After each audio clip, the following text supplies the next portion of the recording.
सभी को नमस्कार। मित्रों, देखिए, हमारे गांव में, शहरों से दूर दूर गांव में बहुत से बच्चे हाई कोर्ट के 4th ग्रेड का जो एग्ज़ाम है, अभी हाई कोर्ट में 4th ग्रेड की जो 3-4 हज़ार वैकेंसी आई थी, तो उसका जो सिलेबस है वो मैं आपको डिस्कस कर रहा हूँ। बहुत से ऐसे बच्चे हैं जो कोचिंग नहीं कर पाते, केवल किताबों पर डिपेंड होते हैं। गाइड्स, किताब क्या है, जो गाइड्स आती है बाज़ार में, आप देखिए गाइड्स में पूरी नॉलेज नहीं होती, सारी चीज़ उसमें ढंग से नहीं समझाई जाती। वो केवल आपको बाहरी ज्ञान देते हैं, बहुत ही कम नॉलेज देते हैं जो एग्ज़ाम के लिए पर्याप्त नहीं होती। तो पहले तो हम यहाँ इसका सिलेबस डिस्कस करेंगे, फिर उसके बारे में हम जानेंगे कि ये सारी चीज़ आप कैसे सीख सकते हैं। देखो, आपको पता है कि इसमें आपके 25 क्वेश्चंस आएंगे और 25 मार्क्स की होंगी, ठीक है। 25 अपने आप में एक बहुत बड़ा नंबर होता है।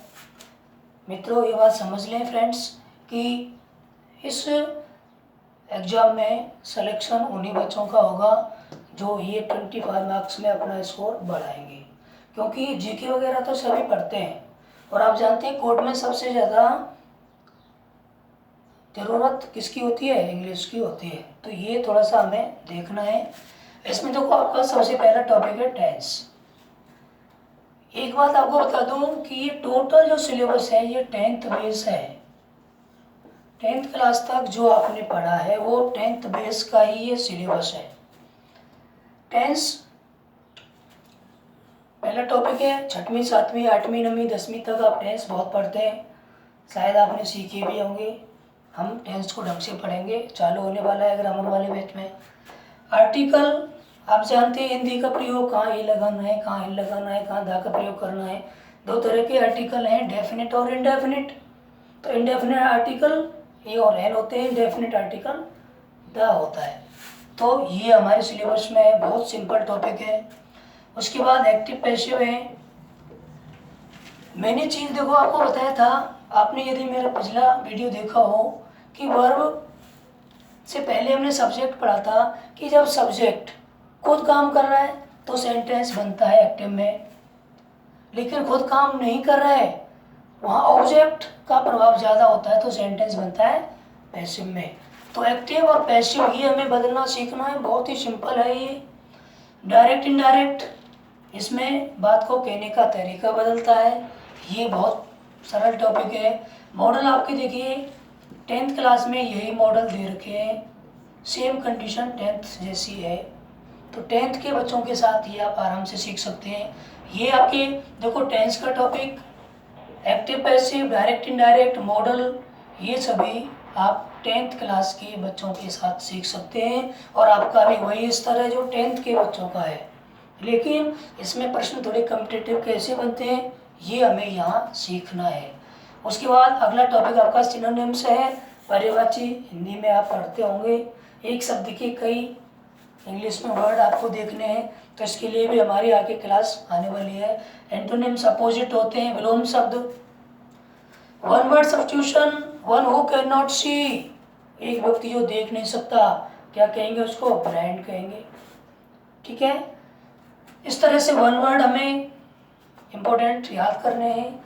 जेंडर, लिंग परिवर्तन, आपने पढ़ा होगा 6वीं 7वीं 8वीं छोटी क्लासों में कि फादर का मदर, ब्रदर का सिस्टर, हॉर्स का मेयर, तो ये क्या है, जेंडर है, ये आपके सिलेबस में है। एडजेक्टिव विशेषण होते हैं, वे शब्द जो वाक्य में नाउन या प्रोनाउन की विशेषता बताते हैं।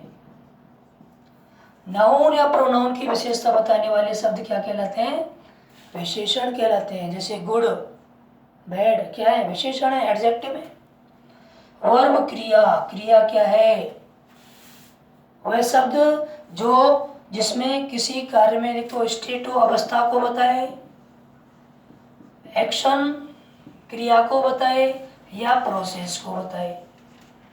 क्या होती है, क्रिया होती है। अभी हमने एक वीडियो बनाया है क्रिया पर, देखें आप क्रिया को। उसमें थोड़ा सा हाई लेवल लिया है, लेकिन आपके स्तर से भी इसमें पढ़ाऊँगा मैं। उसके बाद देखो एडिटिंग एंड ओमिशन, ये बहुत इंपॉर्टेंट टॉपिक है, ऑडिटिंग एंड ओमिशन। इसमें देखिए ये आर्टिकल में भी बनता है कि कहाँ पर ओमिशन होता है, कौन आर्टिकल नहीं लगाते हम। ये आपके क्लॉज में भी बनता है कि कौन से शब्द अननेसेसरी हैं जिनको हम नहीं लगाए तो बाकी सही रहेगा, ये हमें सीखना है। अरेंजमेंट ऑफ सेंटेंस में क्या है कि आपको शब्द अलग अलग क्रम में दे दिए जाएंगे, उन शब्दों को हमें क्रम से जमा करके वाक्य बनाना है, ये अरेंजमेंट होता है। कॉम्प्लेक्स और कंपाउंड सेंटेंस, देखो मित्रों मैं आपको आगे अभी पढ़ाऊंगा सेंटेंस के बारे में। सेंटेंस एक तो होते हैं अकॉर्डिंग टू सेंस, इनकी भाव के अनुसार। एसर्टिव सेंटेंस जिसमें आते हैं अफर्मेटिव और नेगेटिव, एक आपने सुना होगा इंट्रोगेटिव, एक आपने सुना होगा इम्परेटिव, एक आपने सुना होगा एक्सक्लेमेटरी, एक आपने सुना होगा ऑप्टेटिव।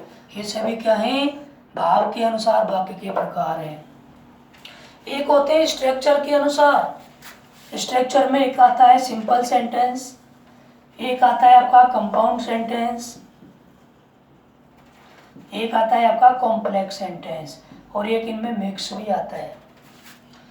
वह वाक्य जिसमें एक सब्जेक्ट एक फाइनाइट वर्ब होती है वो सिंपल सेंटेंस होता है, ठीक है। इसमें और वह वाक्य जिसमें दो क्लॉज, देखो वह वाक्य जिसमें दो क्लॉज यानी कि दो कोऑर्डिनेट क्लॉज आपस में कोऑर्डिनेट कंजक्शन से जुड़े होते हैं वो कंपाउंड सेंटेंस होता है। और वह वाक्य जिसमें एक सबऑर्डिनेट क्लॉज और एक मेन क्लॉज सबऑर्डिनेट कंजक्शन से जुड़े होते हैं वो कॉम्प्लेक्स सेंटेंस होते हैं। ध्यान देना, बहुत ही इंपॉर्टेंट है, अच्छा है प्रश्न टॉपिक ये हम सीखेंगे आगे इसको पूरी डिटेल में। अभी तो मैंने थोड़ा सा बताया। वोकैब में क्या है, वही शब्द भंडार है, जितने शब्द आप ज़्यादा जानोगे उतना इस टॉपिक को क्लियर कर पाओगे। देखिए बच्चों, ये जो टॉपिक मैंने बताया जो आपके सिलेबस में है ये बहुत ईजी है, बहुत सरल है। मैं आपको विश्वास दिलाता हूँ कि ये आप बहुत अच्छा सीख जाओगे। बहुत से बच्चे मैंने सुना है, मैं जानता हूँ, मेरे संपर्क में भी आते हैं कि इकोनॉमिक प्रॉब्लम की वजह से कोचिंग नहीं कर पाते, घर बैठे वो अपनी तैयारी करते हैं, किताब बाजार से ला के पढ़ते हैं। उनके लिए मैं कह रहा हूँ कि आप ये मेरा चैनल सब्सक्राइब करें और वीडियो डेली देखें, अपने नोट्स बनाएं। आपके लिए ये सारी चीज़ बहुत अच्छी तरह से पढ़ाई जाएगी, ये देख लें आप, ठीक है। सिलेबस को लिख लें और सिलेबस के अकॉर्डिंग हमें चलना है, क्योंकि जिस रास्ते पर हमें जाना होता है पहले हमें उसके बारे में जानकारी लेनी है। यदि आप कहीं नए शहर जा रहे हैं और यदि उसके बारे में आपको जानकारी नहीं है तो आपको बहुत परेशानी आएगी, ठीक है। ठीक उसी तरह से ये नया रास्ता है, इस रास्ते को आप जान लें कि इस रास्ते पर हमें चलना है तो आपको आसानी रहेगी, ठीक है। मिलते हैं नेक्स्ट वीडियो में, थैंक यू।